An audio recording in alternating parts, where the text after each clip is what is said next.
If all along is why I choose to have some mercy and empathy and compassion for Jeffrey Epstein and every power offender, every sex offender, every person that finds themselves machinating, if you will, or embodying the sin. Because there's very real research that shows that that type of behavior is directly connected to the systems and the infrastructure that most people happily benefit from.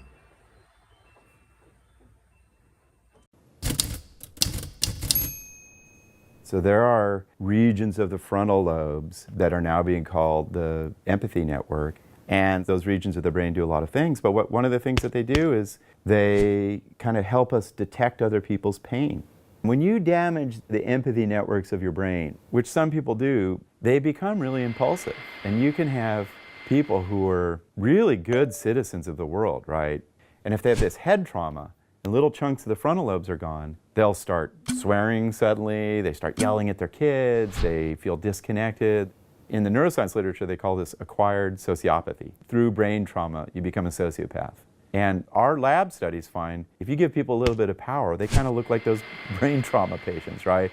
So we find, like, if I feel powerful, I flirt inappropriately, I am more likely at work to swear and to act in a rude fashion, I'm more likely to gamble. It makes you impulsive.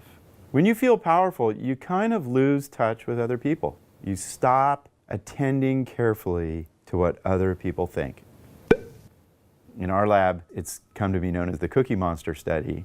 We brought 3 people to the lab. We pointed to one person, we said, "You're in charge," right? And so that person kind of felt powerful. And then they had to do this really boring task of, like, write policies for the university. And they're getting kind of bored. We bring a plate of chocolate chip cookies.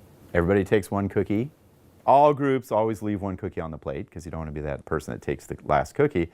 So there's that 4th cookie. And we find high power people, they reach out and take it.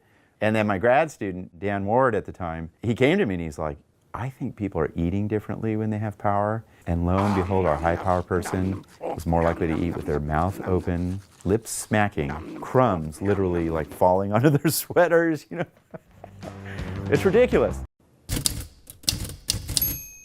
Why are people so frequently and routinely good and generous and sacrificing, right? And, you know, most people think that Darwin had this idea of survival of the fittest, that really it's the most ruthless and bloodthirsty who really thrive and survive. That is not Darwin's view of human evolution at all. He really felt that sympathy is the strongest instinct that humans have. Communities that have the most sympathetic members will flourish and raise the greatest number of offspring. That notion of Darwin's led to this sense that out of the vulnerability of our offspring emerged, first of all, social structures like cooperative caregiving, and then also physiological systems shaped by evolution to help us take care of the carriers of our genes, our offspring.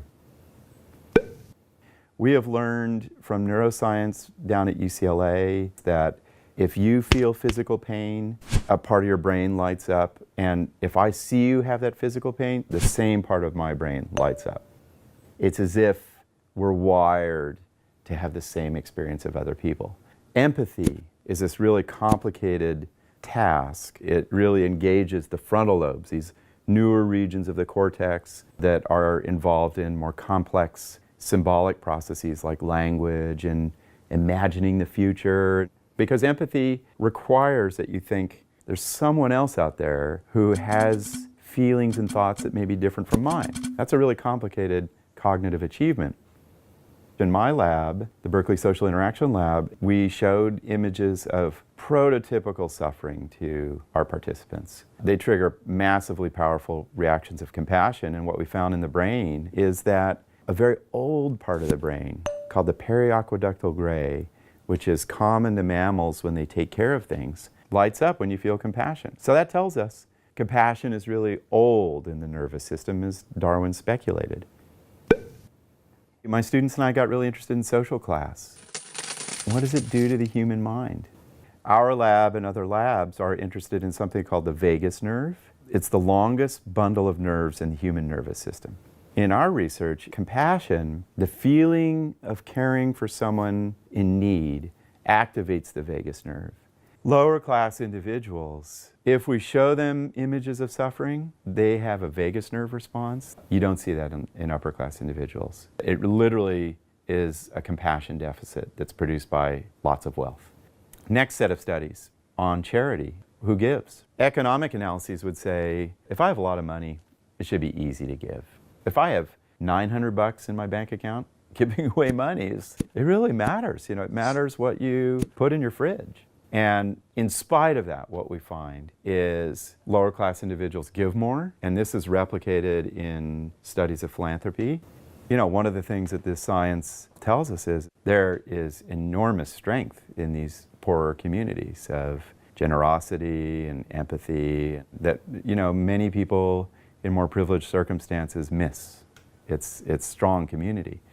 And we sacrifice and we risk exploitation and we still do it. And not only that, but it actually becomes personally fulfilling and inspiring to engage in that work. We find these secondary delights in acting on behalf of others. And I think that it really requires that we have to redefine human self-interest. You know, the great ethical traditions have always been encouraging this. And now we're seeing the science say, yeah, the brain really cares about other people.